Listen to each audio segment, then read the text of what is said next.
మీరు సంపాదించిన మనీని హ్యాపీ మనీగా మార్చుకోవాలనుకుంటే విజువలైజేషన్ 2.0కి జాయిన్ అవ్వండి.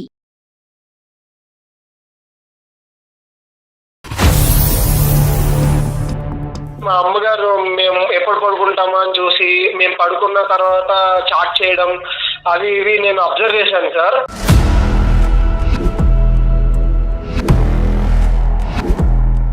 ఒకసారి అబ్జర్వ్ చేద్దాం అసలు అని చెప్పేసి నేను కాలేజ్కి వెళ్ళినట్టే వెళ్ళి ఒక 1 అవర్ బ్యాక్ తర్వాత మళ్ళీ నేను ఇంటికి వెళ్ళాను సార్. అసలు ఏం చేస్తుంది మా అమ్మ? ఆమె ఇంట్లో లేదు సార్, ఇల్లు లాక్ చేసి ఉంది సార్. పని మీద బయటకు వెళ్ళాను అంతేకాని నేను ఎక్కడికో ఆయన్ని కలవడానికి వెళ్ళలేదు. పని మీద 4 దాకా చర్చలు జరిపించి అప్పుడు ఇంటికి రావడం.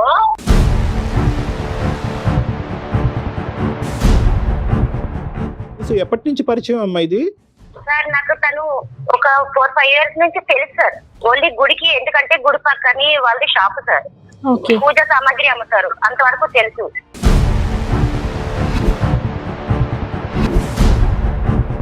కనీసం ఏ రోజైనా అమ్మ తిన్నావా, ఏం చేస్తావు అడిగిన లేదు సార్. నువ్వు తల్లి వై ఉండి నువ్వు పిల్లల్ని చూసుకుంటావా, పిల్లలు నిన్ను చూసుకుంటారా? అసలు వాళ్ళ లైఫ్ వాళ్ళు చూసుకొని వెళ్ళిపోతారు సార్. నా లైఫ్ ఏం చేయాలి సార్? నేను ఎవరితో ఉండాలి సార్? అసలు నువ్వు నా కడుపును పుట్టి నువ్వు నన్ను నిలదీయవలసిన అవసరం ఏంటి? అసలు నాకు తెలియక అడుగుతాను. నువ్వు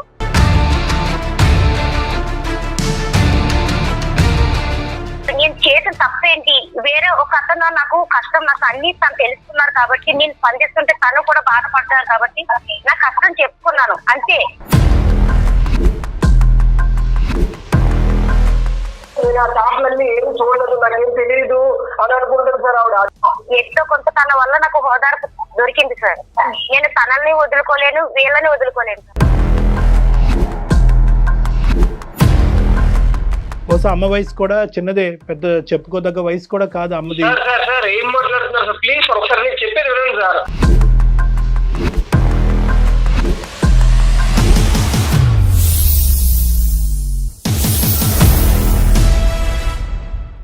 నమస్తే కళ్యాణ్ చక్రవర్తి గారు. నమస్తే అండి కళ్యాణ్ గారు. శంషాబాద్ నుంచి శివ అనే ఒక అతను మనకు ఒక మెయిల్ చేశాడండి. వాళ్ళ మదర్కి సంబంధించిన ఇష్యూ కొంచెం సెన్సిటివ్గా అనిపించింది కళ్యాణ్ గారు. అంటే ఎక్కడో అడపాదడపా మాత్రమే మనం ఈ రోజుల్లో సమాజంలో చూడగలుగుతున్నాం అలాంటి ఒక sensitive matter. So phone number ఇచ్చాడు. నేను చెప్పే కన్నా కూడా అతని మాటల ద్వారానే విని అతనికి ఒక మంచి సలహా కావాలని ఎక్స్పెక్ట్ చేస్తున్నాడు. కాల్ చేస్తాను.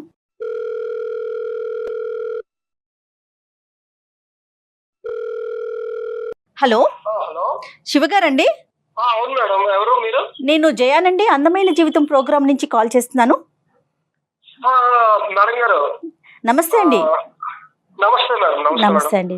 నాతో పాటు డాక్టర్ కళ్యాణ్ చక్రవర్తి గారు కూడా ఉన్నారు. ఎస్, మీరు నాకు మెయిల్ చేశారండి విషయం. నేనైతే బ్రీఫ్ గానే చెప్పాను, ఒకసారి డాక్టర్ గారితో మాట్లాడండి. అలాగే madam, thank you madam. Okay అండి. శివ బాగున్నానన్నా? సార్ బాగున్నాను సార్. ఎంత వయసు, ఏం చేస్తుంటావు? నేను బీటెక్ సెకండ్ ఇయర్ చదువుతున్నాను సార్. అంటే సార్ మా మదర్ ఉన్నారు సార్. మా ఫాదర్ రీసెంట్ గానే చనిపోయారు సార్. 1 year అవుతుంది సార్ చనిపోయి. 1 year 2 months అవుతుంది సార్. అయ్యయ్యా. ఇలా 1 year అయిందో లేదో నేను అబ్జర్వ్ చేస్తుంటే మా అమ్మగారు మేము ఎప్పుడు పడుకుంటామా అని చూసి మేము పడుకున్న తర్వాత చాట్ చేయడం అవి ఇవి నేను అబ్జర్వ్ చేశాను సార్.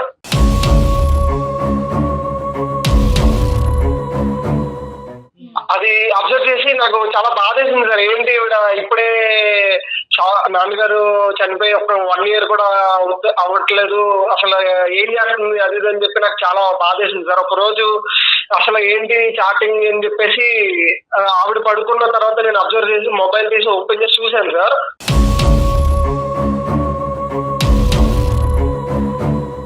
చూస్తే అసలు చాటింగ్ అంతా ఎంత దారుణంగా ఉందంటే లైక్ నేను ఆల్రెడీ లవ్ లో ఉన్నాను సార్ మా లవర్ తో. నేను కూడా తనతో అంత చాట్ చేయను సార్.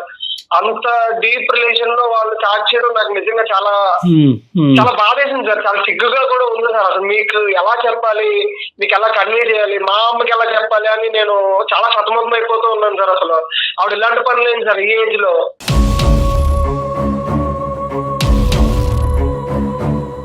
అలా కాదు శివ, ఒక్క నిమిషం నాన్న, చాలా సెన్సిటివ్ టాపిక్. నువ్వు తొందరపడి ఇప్పుడు మనం లైవ్లో మనం ఏది అవసరం లేదో అసభ్యకరంగా కానీ అవమానకరంగా కానీ పెద్దవాడికి ఏదన్నా ఉంటే అది ఎలాగా తీసేస్తాం. కానీ తొందరపడి, ఎందుకంటే నీది కూడా చిన్న వయసు, తొందరపడి ఎటువంటి జడ్జిమెంట్ కంక్లూజన్కి రావద్దు. నెంబర్ 2 ఏంటంటే, ఇప్పుడు నీకు లవర్ అంటున్నావు, ఆ సబ్జెక్ట్ ఏంటి నాన్న? అంటే సార్ నేను బీటెక్ లోకి జాయిన్ అవ్వగానే ఆ అమ్మాయిని చూశాను సార్. ఆ అమ్మాయి చాలా మంచిది సార్. నా మనసుకి చాలా దగ్గర అయింది సార్ ఆ అమ్మాయి. ఎందుకంటే నేను మళ్ళీ నా కెరీర్ అంటే నా లైఫ్ లో మళ్ళీ అలాంటి అమ్మాయిని నాకు దొరుకుతుందని నేను అనుకోను సార్. ఎందుకంటే నాకు నచ్చిన క్యారెక్టరిస్టిక్స్ అన్ని తనలో ఉన్నాయి సార్. నాకు ఎలాగైతే కావాలనుకుంటున్నానో అలాగే ఆ అమ్మాయి ఉంది సార్. మ్యారేజ్ చేసుకుంటారా? అవును సార్. అయితే అసలు నేను ఈ బాధలో మా అమ్మాయి ఇలా చేస్తున్నారని నేను ఎవరితో చెప్పుకోవాలో తెలియక ఇలా మా లవర్తో ఈ విషయం షేర్ చేసుకున్నాను సార్. షేర్ చేసుకుంటే ఆమెమో మీ అమ్మగారు ఈ టైప్ మీ ఫ్యామిలీ అంతా ఇలా ఉంటారా, నువ్వు ఇలా అంటావు అనుకోలేదు, మీ ఫ్యామిలీ ఇలా అంటావు అనుకోలేదు, అది ఇదని నన్ను బ్లేమ్ చేస్తూ మా మమ్మీని బ్లేమ్ చేస్తూ నాకు ఎలా అనిపించిందంటే సార్, ఇలాంటి ప్రాబ్లం ఎలా ఫేస్ చేయాలి, ఏం చేయాలి అని తను ఇంకా నాకు ఆర్గ్యూ చేస్తుంది సార్. మీ అమ్మగారు అలా చేస్తే నేను నిన్ను లవ్ చేయను, నేను పెళ్లి చేసుకోవడం కుదరదు అని చెప్పేసి నన్ను టాస్క్ పెడుతుంది సార్. అలాంటి ఆయనతో మాట్లాడనివ్వద్దు అని చెప్పేసి. మీరు ఎంతమంది సిబ్లింగ్స్ నాన్న? మీరు ఎంత అన్నదమ్ములు, అక్క చెల్లి ఎంతమంది మీరు? సార్ నేను మా బ్రదర్ సార్. నాన్నగారు ఎలా చనిపోయారు నాన్న? నాన్నగారు అది ఆల్ ఆఫ్ ఎ సడన్ చనిపోయారు సార్. అసలు అది నాన్నగారు బతుకున్నప్పుడు అమ్మ నాన్నగారి యొక్క రిలేషన్షిప్ ఎలా ఉండేది సార్? చాలా స్ట్రాంగ్ గా ఉండేది సార్. మా నాన్నగారు మమ్మల్ని చాలా బాగా చూసుకున్నారు సార్. ఎంతంటే ఇంకా నేను చెప్పలేను సార్. ప్రతి ఫాదర్ లాగా కాదు సార్, ఆయన చాలా బాగా చూసుకునేవారు సార్. నాకు కానీ మా తమ్ముడికి కానీ ఏ లోటు రాకుండా చూసుకున్నారు సార్. ఈవెన్ మా మదర్ ని కూడా అలాగే చూసుకున్నారు సార్. మేము 1 year బ్యాక్ దాకా కూడా ప్రతిరోజు బాధపడుతూనే ఉన్నాం సార్, అదే మా ఫాదర్ లేరు అని చెప్పేసి. కానీ అసలు ఈ గ్యాప్ లోనే మా అమ్మ ఇలా చేస్తుంది అసలు అనుకోలేదు సార్. మీరే ఏదో చెప్పాలి సార్. అందరూ కూడా ఒక మానసిక పరమైనటువంటి డిప్రెషన్ లో ఉన్నారు. నాన్నగారు అలా అనుకున్నటువంటి పరిస్థితుల్లో చనిపోవటం అనేది. కానీ ఇక్కడ నీకే పూర్తి స్థాయి క్లారిటీ రాకుండా అమ్మాయికి చెప్పాల్సినటువంటి అవసరం ఏముంది నాన్న? ఫస్ట్ తల్లి కదా. పూర్తిగా క్లారిటీ తెచ్చుకున్నాకనే అమ్మాయి చెప్పాను సార్. ఏమంటే ఒకసారి అబ్జర్వ్ చేద్దాం అసలు అని చెప్పేసి నేను కాలేజ్కి వెళ్ళినట్టే వెళ్ళి ఒక 1 hour బ్యాక్ తర్వాత మళ్ళీ నేను ఇంటికి వెళ్ళాను సార్. అసలు ఏం చేస్తుంది మా అమ్మ, ఎప్పుడు స్టార్టింగ్ లో ఉంటుంది, మమ్మల్ని సరిగ్గా పట్టించుకోవట్లేదు ఈ లాస్ట్ 2 months నుంచి అని చూస్తే ఆమె ఇంట్లో లేదు సార్, ఇల్లు లాక్ చేసి ఉంది సార్.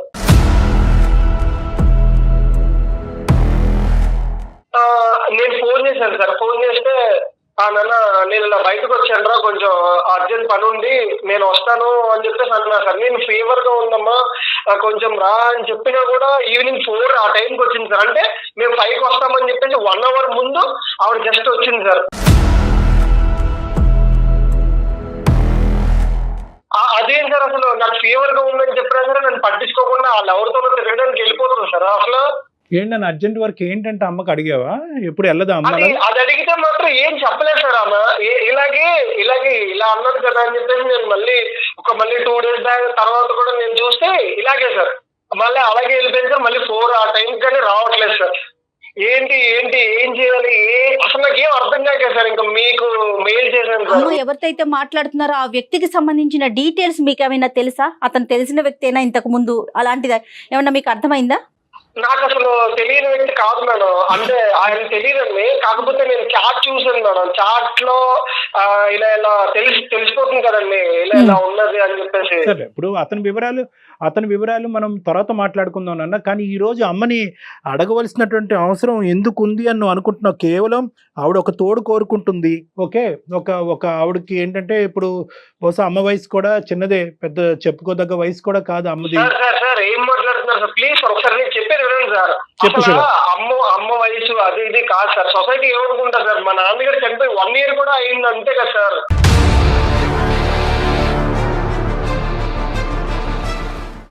ఎలా ఫేస్ చేయాలి సార్? మీ అమ్మగారు ఎలా చేస్తారు ఏంటి అది అని చెప్పేసి మా చుట్టాలు, మా సొసైటీ, ఇంటి పక్కన వాళ్ళు ఎవరు ఎన్ని విధాలుగా మాట్లాడుకుంటారు సార్.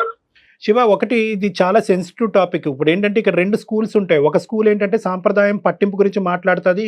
ఇంకో స్కూల్ ఏంటంటే ఆవిడకంటూ ఈ వయసులో ఒక తోడు గురించి మాట్లాడుతూ ఉంటుంది. ఒకరు ఇంకోళ్ళని ఖండిస్తారు, ఇంకోళ్ళని ఖండిస్తారు. దాని సబ్జెక్ట్ గురించి మనం తర్వాత మాట్లాడుకుందాం. నేను చెప్పేది ఏంటంటే, ఒకటి నేను ఇందా కంప్లీట్ చేయకుండానే మీరు ఇలా మాట్లాడతారు ఏంటి సార్ అని అడిగావు శివ. ఒకే ఒక పాయింట్ నేను అడుగుతున్నాను. ఈ రోజు నీ గర్ల్ ఫ్రెండ్ కానీ ఇక్కడ గీత గీయకుండా ఏవరా నువ్వు మీ అమ్మ ఇలా చేస్తే కనుక నేను నీతో పెళ్లి చేసుకోను అనేటటువంటి మాట అనకపోతే కనుక ఈ రోజు మాకు చేసి ఉండేవాడువా నువ్వు ఫోను? సార్ నేను ఆ ఒక్క విషయం మీద కాదు సార్, మేము ఇప్పుడు బీటెక్ సెకండ్ ఇయర్ సార్, వాడు మా తమ్ముడు ఇంటర్ సెకండ్ ఇయర్ సార్. ఇప్పుడు పొద్దున్న ఫ్యామిలీ, మా రిలేటివ్స్ కి, మా చుట్టుపక్కల సొసైటీకి, లోకం అంతా చూస్తే ఏమనుకుంటారు సార్? అసలు మా ఫాదర్ ఎంత బాగా చూసుకున్నారు సార్ మా మదర్ ని. ఆవిడ అంత మా ఫాదర్ సార్ చనిపోయి 1 year అయినా సరే ఇంకా మా కళ్ళ ముందే తిరుగుతున్నట్టున్నారు సార్ మా నాన్నగారు చనిపోయినటువంటి సంవత్సరం లోపే ఇటువంటి సమస్యను మనం మాట్లాడుకోవాల్సినటువంటి అందుకు నాకు కూడా ఇష్యూ అందరికీ బాధగానే ఉంది నాన్న. కానీ ఏంటంటే ఇక్కడ ఆవేశాలు అనేటటువంటిది పనికిరావు. ఎందుకంటే కనుక ఇక్కడ ఒక కంక్లూజన్కి రాకూడదు, తొందరపడి ఒక కంక్లూజన్కి రాకూడదు. ఈరోజు అమ్మ మీద ఒక తప్పుడు అభిప్రాయం మీరు తొందరపడి తీసుకోవద్దు. ఒక సైడ్ సమాజం, ఇంకో పక్కన నుంచి ఆవిడ ఎందుకు ఇలాగా ఆలోచిస్తుంది అనేటటువంటిది ఒకటి. మూడోది ఏంటంటే పిల్లలుగా మీరు సమాజాన్ని ఎలా ఫేస్ చేయాలనేటువంటి 3 అంశం. సో ఈ 3 అంశాన్ని మనం జాగ్రత్తగా బ్యాలెన్స్ చేసుకునేటటువంటి ఉద్దేశంతోనే తొందరపడి కంక్లూజన్స్కి రాకు, తొందరపడి తల్లి మీద ఒక చెడు అభిప్రాయం డెవలప్ చేసుకోవద్దని చెప్తున్నానే. కానీ మీ అమ్మగారు చేసింది నేను కాదు సార్, ఇక్కడ నేను అసలు తొందరపడి మాత్రం ఒక నిర్ణయానికి రాలేదు సార్. ఇది 2 months నుంచి జరుగుతున్న వ్యవహారం సార్. నేను చూశాను సార్, మా అమ్మగారి చాట్లు అన్ని చూశాను కాబట్టి నేను మీకు ఇంత క్లియర్ గా ఇప్పుడు చెప్పడం జరుగుతుంది సార్. ఓకే కాదు, అమ్మగారితో ఒకసారి మాట్లాడొచ్చా మనం? డాక్టర్ గారు ఏమైనా మాట్లాడొచ్చా? మాట్లాడచ్చు మేడం, ఖచ్చితంగా. మీరు నా ఆవిడ చేయడం తప్పు అని చెప్పి మీరు చెప్పండి మేడం. మీరు చెప్తే గానీ ఆవిడ వినదేమో. మేడం శివ, ఈ రోజు నువ్వు ముందుకొచ్చి ఈమెయిల్ పంపించి మా దగ్గరకు ఒక సొల్యూషన్ అడుగుతున్నావు. నువ్వు అడిగేసావు కాబట్టి ఈ రోజు అమ్మకి బుద్ధి చెప్పేటటువంటి ప్రక్రియలో ఈ ప్రోగ్రామ్ అయితే ముందుకు వెళ్ళదు నాన్న. ఇద్దరు ఇరువైపు మేము వింటాం, అమ్మది వింటాం, నీది వింటాం. ఏది కరెక్ట్ అయితే కనుక, ఏదైతే కనుక అందరి యొక్క మానసిక పరిస్థితులను, అందరి యొక్క భవిష్యత్తులను కాపాడేటటువంటి నిర్ణయం ఏదైనా ఉంటే కనుక ఆ నిర్ణయాన్ని మాత్రమే చెప్తాం. అమ్మకు బుద్ధి చెప్పే కార్యక్రమం అయితే ఇది కాదు నాన్న. ఫస్ట్ అమ్మ వర్జన్ ఏంటో విన్ని. సరే సార్, మీకే అర్థమవుతుంది సార్. కాల్ చేసిన తర్వాత ఆవిడ చెప్పే అన్ని మీకు అర్థమవుతుంది. నేనే కరెక్ట్ అని మీరు అంటారు సార్, నేను చేస్తాను సార్. ఇదేంటంటే జయ గారు, ఇది చాలా సెన్సిటివ్ టాపిక్. ఎందుకంటే ఆడదానికి ఆ స్వేచ్ఛ ఉందా? అంటే భర్త చనిపోయినటువంటి సంవత్సరంలో ఆడది తన జీవితం గురించి ఆలోచించవచ్చా? ఇంకో జీవిత భాగస్వామ్యం గురించి ఆలోచించాలంటే కనుక 75% పాపులేషన్ విల్ సే నో. నీ బరువు బాధ్యతలు పెరిగినాయి, నీ పిల్లల యొక్క భవిష్యత్తు చూడకుండా నీ సంతోషాలు సుఖాలు ఎందుకు చూడాలి అని మాట్లాడేటటువంటి సమాజంలో ఈవిడ ఈ వ్యక్తిని ఎందుకు కోరుకుంది అనేది చాలా డెలికేట్ ఇష్యూ. ఇదే ప్రశ్న మనం మగవాడిని అంటామా కళ్యాణ్ గారు? భార్య చనిపోయిన 1 సంవత్సరం లోపే. హలో అమ్మా, చెప్పినానా? ఎక్కడున్నావమ్మా? ఇంట్లో ఉన్నానమ్మా. ఇంట్లోనే ఉన్నావా? బయటకి ఎక్కడికి వెళ్ళావా? లేదురా, ఇంట్లోనే ఉన్నా. అంటే నేను జ్వరం వచ్చిందని బయటకు వెళ్ళినావా? కాలేజ్ నుంచి ఇంటికి వచ్చినప్పుడల్లా నువ్వు ఇంటికాడ ఉండవు కదమ్మా? అదేంట్రా, పని మీద బయటకు వెళ్ళి వస్తాను కానీ ఇంటికాడ ఉండమంటే నేను ఇంట్లో ఉండకపోతే ఎక్కడికి వస్తాను? అలాగే సరే. మా సార్ ఒక ఆయన మాట్లాడతారంట, నాకు తెలిసింది సార్. ఎవరో కాలేజీ నుంచా? కాలేజ్ నుంచి కాదమ్మా, అందమైన జీవితం అని సుమన్ ఛానల్ నుంచి కళ్యాణ్ చక్రవర్తి సార్ మాట్లాడుతున్నారు. నమస్తే అమ్మా, నా పేరు డాక్టర్ కళ్యాణ్ చక్రవర్తి. నమస్తే సార్. నమస్తే అమ్మ, నమస్తే. మీకు ఇలాగా ఈ పరిస్థితిలో కాల్ చేసినందుకు కొద్దిగా, అంటే మిమ్మల్ని సర్ప్రైజ్ చేసినందుకు, అంటే నా ఉద్దేశం అది కాదు. కానీ బాబు ఏంటంటే బాగా చాలా డిప్రెషన్లో ఉన్నాడమ్మా. బాబు బాగా ఇబ్బంది పడుతున్నాడు. ఏంటంటే నాన్నగారు చనిపోయి సంవత్సరం కూడా అవ్వలేదు. ఈ లోపల అమ్మ ఇంకో విధంగా ఆలోచిస్తుందేమో అని డౌట్ నాకు ఉంది. కొన్ని చూడకూడనటువంటివి నేను చూశాను.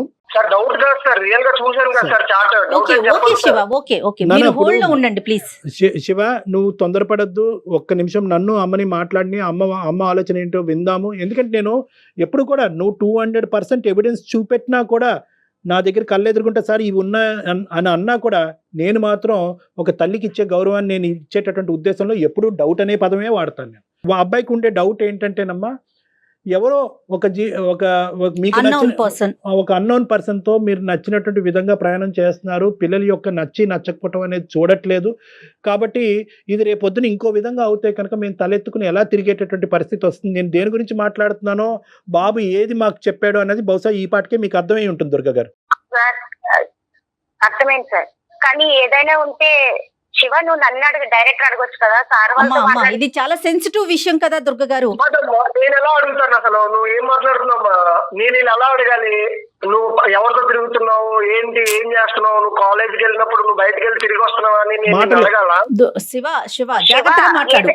శివ నువ్వు కొంచెం మంచిగా మాట్లాడు. ఇగో ఏదైనా ఉందంటే ఒకసారి అమ్మా ఇది అన్ని పరిస్థితి ఏంటి ఇలా చేస్తున్నావు నువ్వు నన్ను అడగొచ్చా? సార్ వాళ్ళు తీసుకెళ్ళి ఇప్పుడు సార్ నాకు తెలియదు వాళ్ళ దగ్గర తీసుకెళ్లి నన్ను పెట్టేప్పుడు నేను తలెత్తుకొని మాట్లాడగలనా? ఎలా మాట్లాడుతున్నాను? అంటే ఒకటి దుర్గా గారు, బాబు అనేటటువంటి పదాలు కొన్ని కరెక్ట్ కాదు. చిన్నపిల్లవాడు తెలియదు, మీ అబ్బాయి గురించి మీకు బాగా తెలుసు నాకంటే, అది పక్కన పెట్టండి. ఈ రోజు ఇప్పుడు ఇదేంటంటే డైరెక్ట్ గా పిల్లలు వచ్చి ఒక తల్లిని అడిగేటటువంటి ఒక ఇది కాదు కాబట్టి ఆ అబ్బాయి మమ్మల్ని అప్రోచ్ అయ్యాడమ్మా. ఇది చాలా సెన్సిటివ్ టాపిక్ కాబట్టి ఎందుకు కాల్ చేశాము, ఎందుకు మా వరకు తీసుకొచ్చాడు అనేటటువంటి సబ్జెక్ట్ని పక్కన పెట్టి, పిల్లలు బాగా మనస్తాపం చెందారు, వాళ్ళు చాలా బాధపడుతున్నారు, ఏంటి మా అమ్మ ఇలాగనేటటువంటి ఆలోచనతో కంప్లీట్గా ఇప్పటి వరకు మీ భర్త గారు చనిపోయిన తర్వాత ఈ స్థాయి ఉధృతమైనటువంటి పరిస్థితి మీ జీవితంలో ఇంకోటి వచ్చి ఉండదు. వాళ్ళ మనసులోంచి ఇంకా తండ్రి యొక్క బొమ్మ పూర్తిగా చెరిగిపోకముందే, చనిపోయాడు అనేటటువంటి భావం జీర్ణించుకోకముందే అసలు మీ జీవితంలో ఏం జరుగుతుంది అనేది ఒక్కసారి క్లారిటీ ఇస్తే ఆ అబ్బాయికి మేము సర్ది చెప్పే విధంగా కానీ, లేదంటే మీకు నచ్చ చెప్పేటటువంటి విధంగా మేము ఒక ప్రయత్నం చేస్తాం. సార్ నాకు వచ్చి 12 సంవత్సరాలకి మ్యారేజ్ అయిపోయింది సార్. 12 సంవత్సరాలకు మ్యారేజ్ అయిపోయింది. మా అమ్మగారు వచ్చేసి నాకు 6 నెలలు వచ్చినప్పటికీ చనిపోయారు సార్. మా అమ్మ మా నాన్నగారు కూడా చనిపోయారు.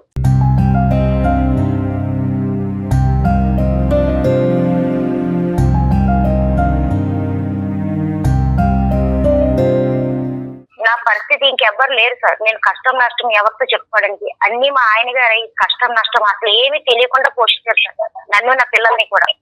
తనకి హెల్త్ ప్రాబ్లం వచ్చి 1 సంవత్సరం చాలా ఇబ్బందులు పడి చనిపోయారు సార్ మొన్న సంవత్సరం క్రితం.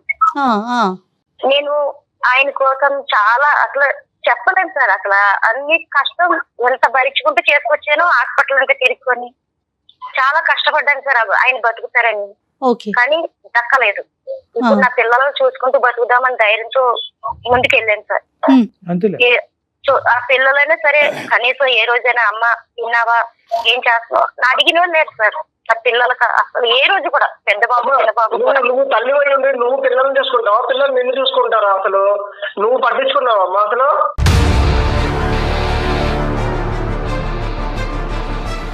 మిమ్మల్ని పట్టించుకోకుండా మీరు ఎంతవరకు అయ్యారా? అదే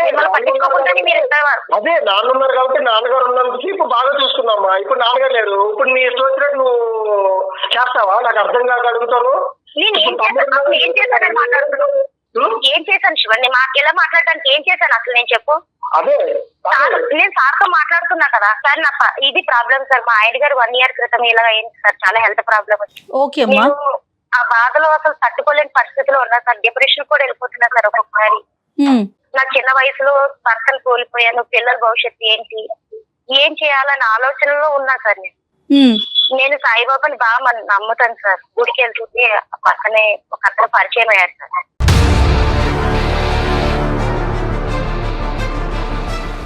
ఆయనతో ఓన్లీ చాటింగ్ చేస్తున్నా సార్ అంతే. నార్మల్ గా ఆయన కష్టం అడిగితే చెప్తే ఆయన కూడా స్పందించాడు సార్.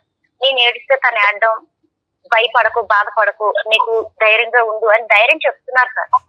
దానికి నేను స్పందించి చాటింగ్ వరకు చేస్తున్నా సార్. కానీ ఆ పిల్లడు ఏది అర్థం చేసుకోకుండా, తల్లి మనసు ఏంటో అర్థం చేసుకోకుండా మాట్లాడుతున్నాడు. లేదు అది చాటింగ్ లో లేదు అమ్మా. నువ్వు అబద్ధాలు చెప్పుకో. నాకు అంతా తెలుసు. నేను చూస్తున్నాను చాటింగ్ అంతా. నేను చూశాను. ఇప్పుడు ఏదో ప్రోగ్రామ్ లో రన్నింగ్ అవుతుంది కదా అని లైవ్ అని నువ్వు ఏదేదో చెప్పదు నాకు ప్లీజ్. నేను అసలు బస్ట్ అవుట్ అయిపోతాను. నేను ఫస్ట్ ఏం చేస్తాను నాకే అర్థం కావట్లేదు.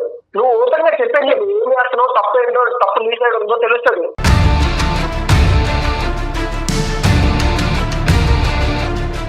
అసలు నువ్వు నా కడుపును పుట్టి నువ్వు నన్ను నిలదీయవలసిన అవసరం ఏంటి అసలు నాకు తెలియక అడుగుతాను. నువ్వు అది ఇప్పుడు మళ్ళీ ఎలా మాట్లాడుతున్నావు? నేను నిలదీస్తాను. నేను కొడుకుని కాబట్టి నిలదీస్తాను. నాన్నగారు పోయి 1 ఇయర్ అయింది, 2 months లోనే నువ్వు మళ్ళీ ఇంకొకరు ఎలా తగ్గుతుంటా నాకు అర్థం కాదు. పైగా ఆయన ఏమో ఇప్పుడు నీకు సపోర్ట్ చేస్తున్నారు, నీ సైడ్ మాట్లాడుతున్నారు అని అంటావు.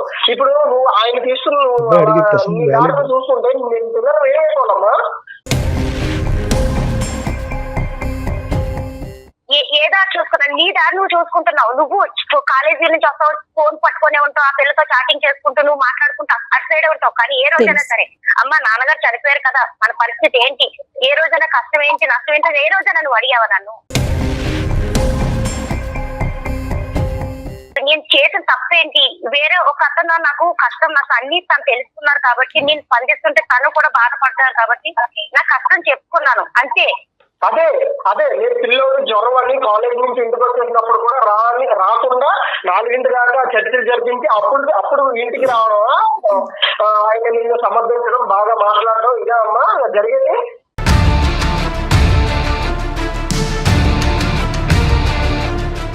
నువ్వు కాలేజీ నుంచి వచ్చావంటే నేను పని మీద బయటకు వెళ్ళాను అంతేకాని నేను ఎక్కడికో ఆయన కలవడానికి వెళ్ళలేదు, పని మీద వెళ్ళాను.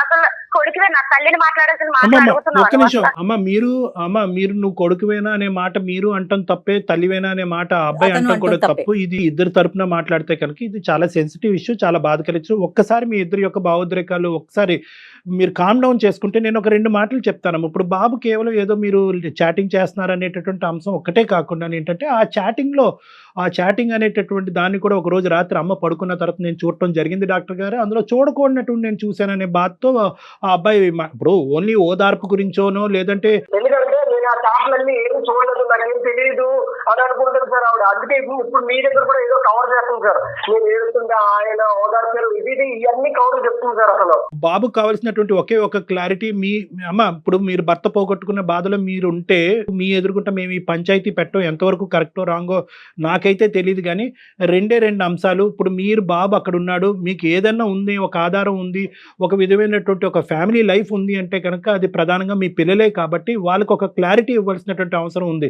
ఇది కేవలం ఒక ఓదార్పు గురించేనా అంటే పిల్లలు వాళ్ళ జీవితాలు వాళ్ళు చూసుకుంటున్నారు, వాళ్ళ చదువులు వాళ్ళ రిలేషన్షిప్స్ లో వాళ్ళు బిజీ అయిపోయారు, భర్త పోయినటువంటి బాధలో ఉన్న నేను నా బాధను ఎవరితోనా పంచుకోవాలి అనేటటువంటి విధంగా ఒక మర్యాదపూర్వకంగా ఒక వ్యక్తి వచ్చి నాతో మాట్లాడి నాకు ఆ ఓదార్పు ఇస్తున్నాడు కాబట్టి ఆ రిలీఫ్ నేను అతని ద్వారా నేను పొందుతున్నాను అనేటటువంటి ఆలోచన, లేదా రానున్న రోజుల్లో ఈ ఏదైతే బాండింగ్ మీకు అతనితో క్రియేట్ అయిందో అది ఇంకో విధంగా మారబోతుందా అనేటటువంటి అంశం మీరు క్లారిటీ ఇవ్వగలిగితే కనుక బాబు మనసులోంచి ఈ బాధ ఈ వేదన ఏదైతే ఉందో అది తీసేయడానికి ఒక దారి ఉంటుందమ్మా.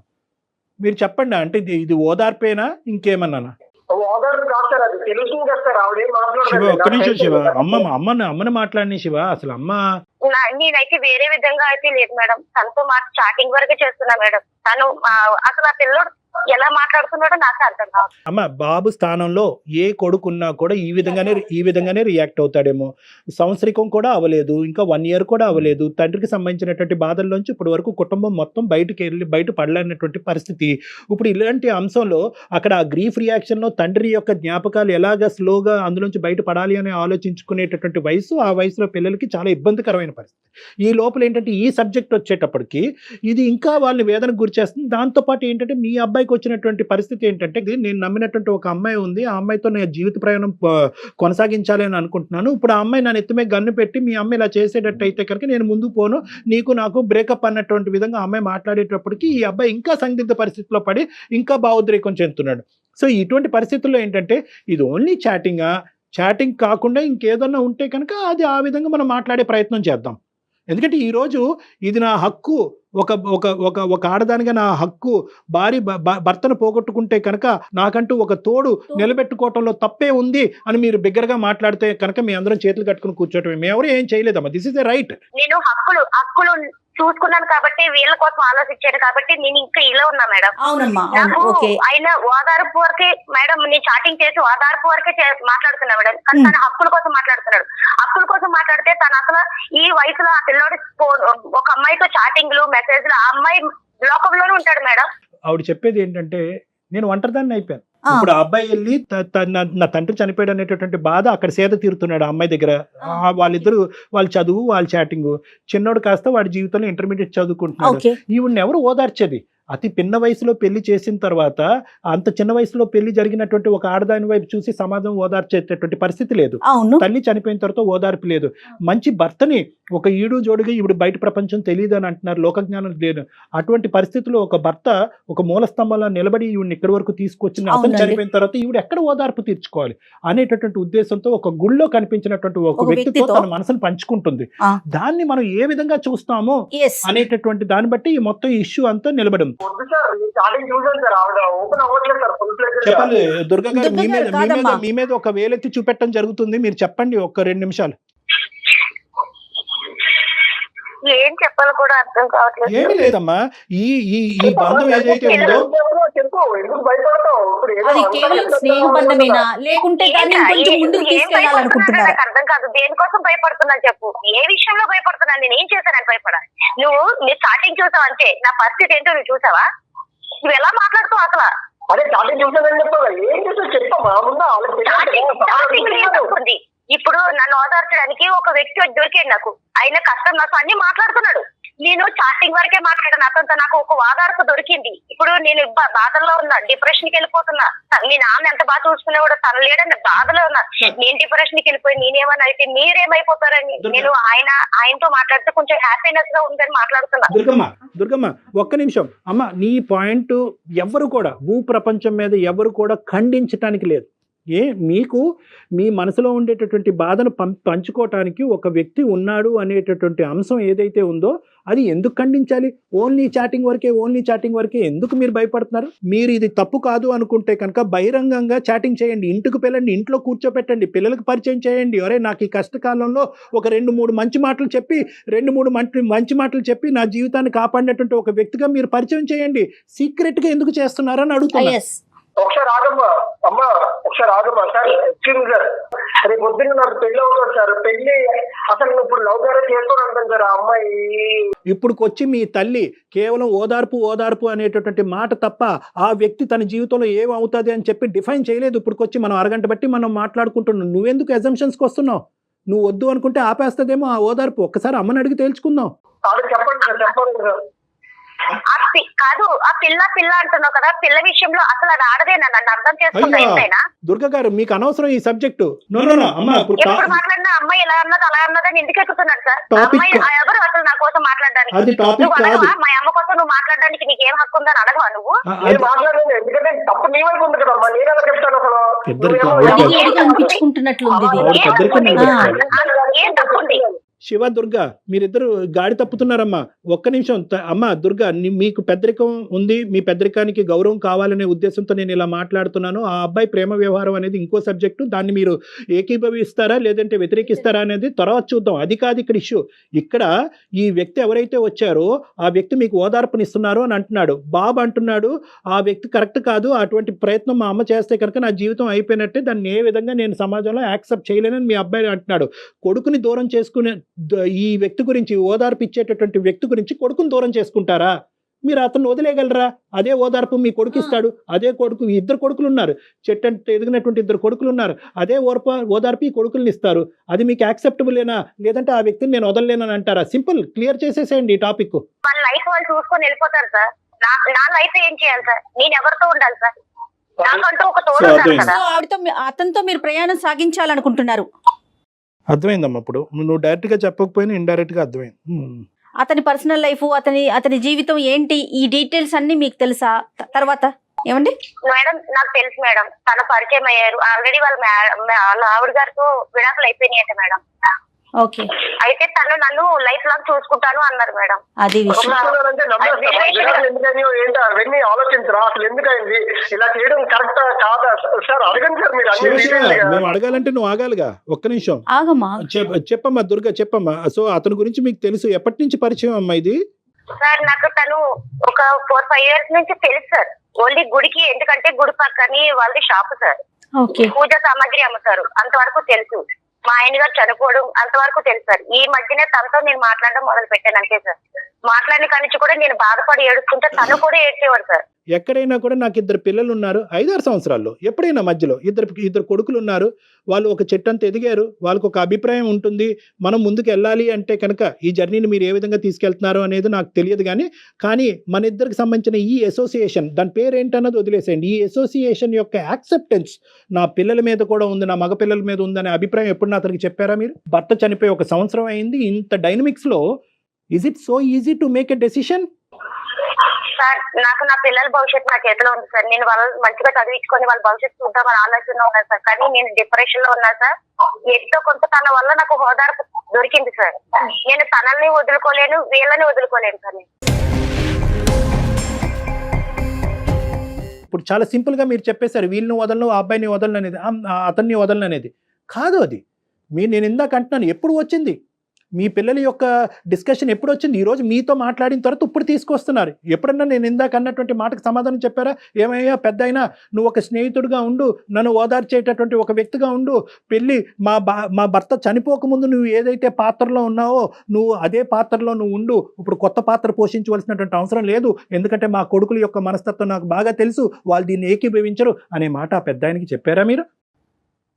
సార్ నేను చెప్పాను సార్, తనతో నేను అన్ని మాట్లాడాను సార్, నా పిల్లల పరిస్థితి నా కోసం అన్ని చెప్పాను సార్, తనకు అన్ని తెలిస్తే నీకు ఒక వెల్యువేషన్ కింద ఉంటాను, నీకు ఒక ఫ్రెండ్ కింద సలహాలు ఇస్తాను, నేను అన్నిటిలో నీకు ముందుండి తోడు ఉంటానని చెప్పి సలహా ఇచ్చాను. అన్ఫార్చునేట్లీ ఈ సినారియోలో ఏంటంటే నీ కొడుకు నచ్చిందైనా నువ్వు చేయాలి, లేదంటే నీకు నచ్చిందైనా చేయాలి.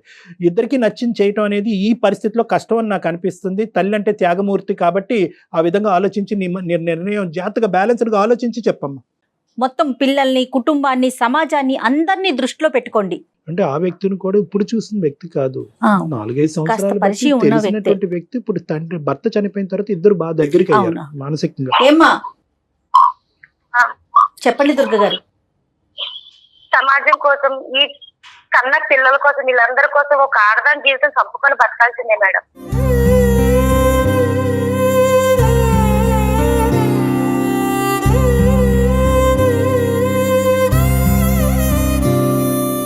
ఇంకా ఆనందాలకి వాటికి దారి లేదు మేడం, ఒక ఆడదాని జీవితం ఇంకే.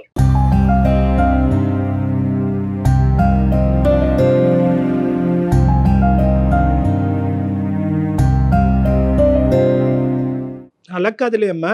ఒకటి ఆడదాని జీవితం ఇంతే అనేటటువంటి మీ మాటలో రకరకాల యాంగిల్స్ ఉన్నాయమ్మా. మీరు ఇప్పుడు ఎవరి గురించో చేయట్లేదు, మీ కొడుకు గురించి చేస్తున్నారు, మీ బిడ్డల గురించి చేస్తున్నారు. మీరు ఒక్కసారి దయచేసి ఈ కఠినమైనటువంటి నిర్ణయం తీసుకోవటంలో మీరు ఇప్పుడు బాధపడినా కూడా తర్వాత సంతృప్తి చెందుతారు. ఇది ఎవరి కోసమో కాదు కదమ్మా, నీ బిడ్డల కోసం కదా. భర్తగా నేను వస్తాను, మళ్ళీ నీ లైఫ్లో కొడుకును పోగొట్టుకో అనేటటువంటి ఆలోచనతో వచ్చే మూర్ఖుడిలాగా నాకైతే అనిపించట్లేదమ్మా. ఒకసారి ఈరోజు జరిగినటువంటి సంభాషణ, శివ యొక్క ఫీలింగ్స్ అతనికి విడమర్చి చెప్పు, ఏమంటాడో చూద్దాము. ఏమ్మా చెప్పండి, మీ మనసులో మాట చెప్పండి తల్లి. వీళ్ళు నాకు అసలు అర్థం చేసుకునే వాళ్ళు కాదు సార్, వీళ్ళు కానీ సమాజం కానీ ఎవరు అర్థం చేసుకునే వాళ్ళు కాదు. నేనే నా ఆడదాని జీవితం ఇంతే సార్, నేనే ఇంకా ఎవరి జోలికి వెళ్ళకుండా నా సావేదో నేనే చేస్తాను సార్.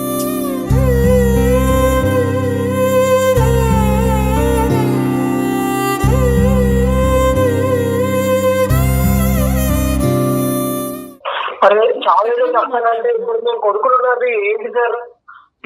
శివ, నాన్న శివ, నా పిల్లల్ని, వాళ్ళ యొక్క భవిష్యత్తు, సమాజ విలువల్ని కాపాడుకునే ప్రయత్నంలో నా అనుకునేటటువంటి ఇంకో అంశం నా జీవితంలో త్యాగం చేస్తాను.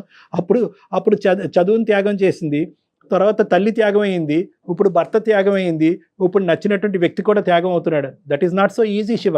ఆవిడ స్థానంలో నిలబడి మనం ఆలోచించుకుంటే అంత ఈజీ కాదు. కానీ ఏదేమైనా కూడా అమ్మ మంచి నిర్ణయం తీసుకుందన్నట్టు నాకు అనిపిస్తుంది. ఆలోచించుకోండి. అమ్మతో పాటు నువ్వు ఇదివరకు ఎలా ఉన్నావో దయచేసి నీ గర్ల్ ఫ్రెండ్ ఎంత ఇంపార్టెంటో అంతకంటే 100 రెట్లు నీ తల్లి ఇంపార్టెంట్. ఈరోజు మీ తల్లికి ఇవ్వాల్సినటువంటి గౌరవం కానీ, తల్లికి ఇవ్వాల్సినటువంటి టైం కానీ, ఈ నాన్నగారు చనిపోయిన తర్వాత తల్లికి ఇవ్వాల్సినటువంటి ఒక ఫ్యామిలీ టైం మీరు ఇచ్చుంటే కనుక ఈరోజు ఈ వ్యక్తి ఇంతవరకు వచ్చుండేవాడు కాదు. ఇక్కడ రానటువంటి ఓదార్పు, సానుభూతి ఆవిడ అక్కడి నుంచి పొందింది కాబట్టి వాళ్ళిద్దరి యొక్క ఇంటిమసీ పెరిగింది. కాబట్టి ఈరోజు ఈ సబ్జెక్ట్ ఇక్కడితో వదిలేసి మీ తల్లితో ఇంతకు ముందు ఎలా ఉండేవారో అదే విధంగా ఇంకా ఎక్కువ టైం ఇచ్చి మేమంటూ ఉన్నామమ్మా, నీకు out side source of help అక్కర్లేదు, మేము నిన్ను కాపాడుకుంటాం, మేము చూసుకుంటాం అనే మనోధైర్యాన్ని మీ తల్లికి ఇచ్చి ఇంక ఈ సబ్జెక్ట్ మళ్ళీ మీ జీవితాల్లో మళ్ళీ తిరిగి తీసుకురావద్దు. ఇది నా విన్నపం. Shiva. Sure sir, thank you sir, thank you so much sir. నిజంగా నేను మీకు ఇమేజ్ చేసి చాలా మంచి పని చేశాను అనిపించింది sir. Thank you so much sir. Okay Shiva, all the best నాన్న. Shiva, take care. Thank you. ఆవిడ వెళ్ళిపోయిందమ్మా, కట్ అయిపోయింది ఆవిడ కాల్లోంచి. అంటే కాదు డాక్టర్ గారు, నాకు ఇక్కడ ఒక విషయం అర్థం కాలేదు. ఇప్పుడు తన బాధను మాత్రమే పంచుకుంటున్నారా, లేకపోతే మున్ముందు దాన్ని ఒక బంధంగా మార్చుకోవాలనుకుంటున్నారా? ఆ క్లారిటీ అసలు ఆవిడకు ఉందంటారా? ఒకటి, ఆవిడతో మనం ఆ మాట అనకూడదు. చూసేటటువంటి ప్రేక్షకుల గురించి నేను చెప్తున్నాను. ఆవిడ 2-3 సార్లు ఒక మాట అంది, నేను డిప్రెషన్ లో ఉన్నాను. అంటే భర్త పోయినటువంటి డిప్రెషన్ లో మొత్తం అంతా క్లౌడెడ్ అయిపోతాయమ్మా. మన నిర్ణయాలు, ఫ్యూచరు, భవిష్యత్తు, పిల్లలు, ఈ అవును. ఆలోచనలు అన్ని నీ పక్కన నేనున్నాను, నువ్వు ఏదున్నా నాకు చెప్పు అనేటటువంటి ఏకైక మనిషి అదే ఆలోచన కనిపిస్తుంది కానీ ఇంకో ఆలోచన కనిపించదు. అవును. దాన్ని చూసి ఈవిడ బహుశా ఏంటంటే ఇతనితో నేను జీవితాంతం కొనసాగితే కనుక ఇంతే స్మూత్ గా ఉంటది అనే భ్రమలో కూడా ఆవిడ ఉండొచ్చు. అంటే ఒక డిప్రెషన్ అనేటటువంటి ఒక అంశం ఒక మనిషి చేత తప్పుడు నిర్ణయాలు తీసుకోవడానికి ఒక కారణం అవుతాది అని చెప్పి ఇది ఒక ఎగ్జాంపుల్ ఇది కింద ఒక- మనం ఇది ఒక అనుకోవాలి. ఎగ్జాంపుల్ అని మనం చెప్పుకోవచ్చమ్మా.